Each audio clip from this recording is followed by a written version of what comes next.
There are Yeah. rumors now, and these have been circulating for a while now, but it seems like they're a little bit close to being confirmed.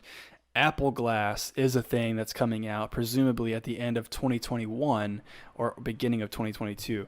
So, unlike Google Glass, the rumors suggest that it will be a little bit more affordable. It's not going to be $1,000, $2,000. It's going to start at $499, which a lot of people are still going to think that's unreal. But for this sort of brand new technology and this foray into that category, that's actually not that expensive.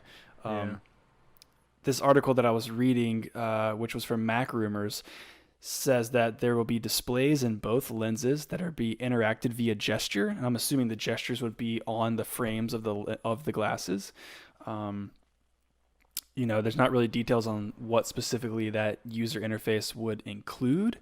But the rumors do also suggest that it would need to be paired to an iPhone to be functional. So unlike the Apple Okay. Watch, the newest Apple Watches, which have LTE functionality, and you can go out for a jog or whatever just with your watch and still get your text messages, it sounds like this is going to need to be paired to a phone. So I'm interested from you, the beard. What do you think about smart glasses? Do you think that's a thing we need? Being a person who wears glasses every day, do you need displays in your glasses?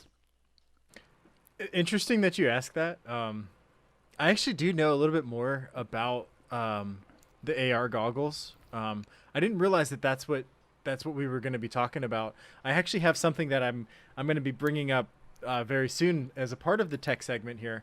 To answer your question though, yeah, I think it would be awesome. I think it would be great to just have some type of information. I don't know, step tracker.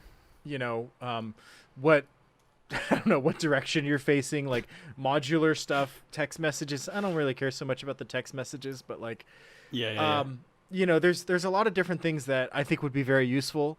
Um, but it just opens up like so many crazy possibilities that like think about like back in high school. Like imagine if you had tech classes and you're like taking a test. It's like you don't have to write on a piece of paper. You just like got the cheat sheet. Come on now. All right. I don't know. As long as the And teachers don't know about this stuff. yeah, and then as far as the price point goes, okay, so 499 I think like makes sense to me. Like think about when they first came out with this with the iPhone, right?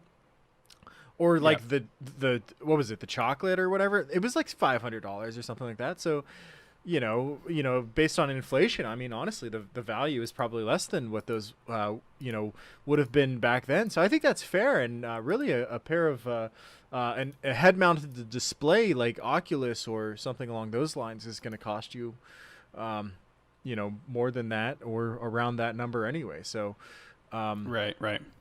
I think it's pretty cool, man. What do you think?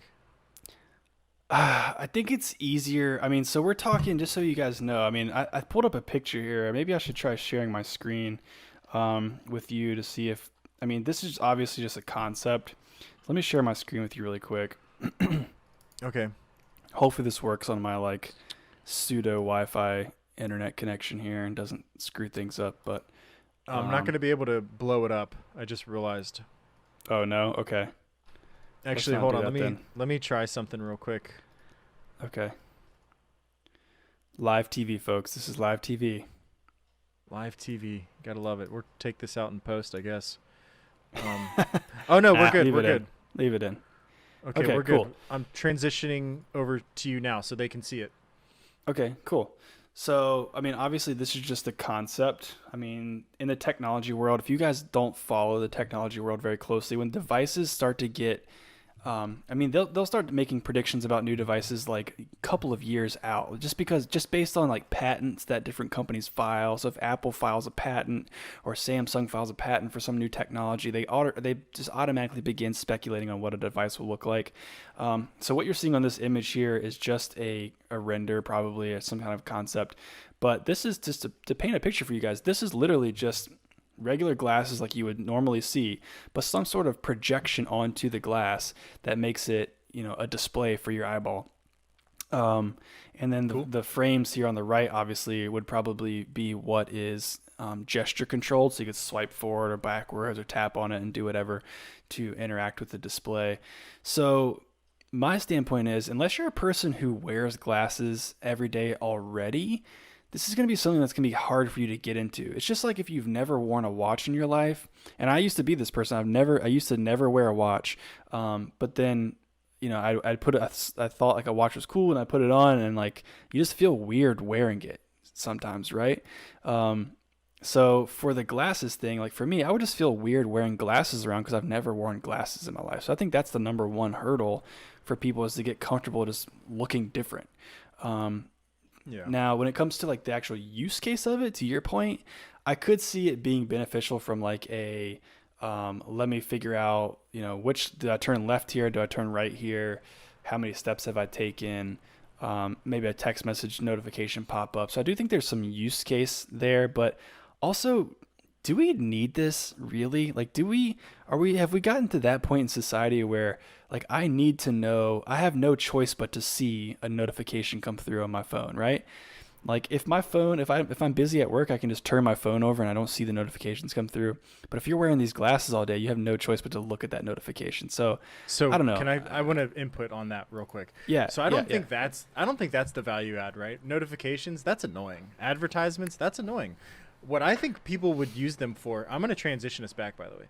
Yeah, let's do it. And so what I think is more useful would be if you look at an apple, piece of fruit, and it tells you how many calories it is. It tells you the nutritional value, right? If you look at a monument, you have a choice to like click something and it gives you like an update of what it is. You look at a car, and then it like brings up different like stats on that car. Like that type of stuff I think would be like very useful, where it's like, it's basically like your brain on steroids, where you look at things and then you could, at the tap of the side of your glasses, have details, information that, that you don't readily know. And then think about more, even more specific. Imagine if you're a doctor in the surgery room, performing surgery, and this is probably way far off, like as far as how advanced it's right now, but you're performing surgery and it's like drawing lines on what you need to do, and like showing you what you need to do like step by step. I don't know. I might have gone too far. I'm just imagining like some guy, it's like, the surgeon called out sick today. So, Reese, you're up. All right, put these glasses on. Cut here. Okay. Okay. Remove this. Okay. Pull that out. But think about like if you're in like, I don't know, emergency situation and like you need to perform CPR, like I don't know, just something along those lines. I'm picturing like if you've ever put together a bookshelf from IKEA, it's like these little blob men, like it's like the most horrible instructions. It's like, okay, twist this. Oh wait, you have to flip it upside down. I have to go grab another person. There's like 3 circles off to the side with like this makes no sense. Don't do these X's. Don't cut here. And then you get to a part where like inevitably you're missing a piece. So like, where do we go from here? I don't know. I don't see the heart. Where's the heart? What did you guys do with the manual on my glasses says there's a heart. Where is it? I don't get it. Because the heart in the picture is shaped like this. It's like an actual heart. It's like, but you open the chest, you're just like, I don't see that anywhere. It says there's supposed to be valves here. I don't see any valves. Oh, just looks like a. Anyway, all right. Reese, you missed a step. You forgot step 2. Oh, you're supposed to disconnect the aorta first. Let me go back. Hold on. Tapping your glass to go back. Man. Oh gosh. All right. So, yeah, that was fun. So I want to actually use that to segue into this next part, right? So.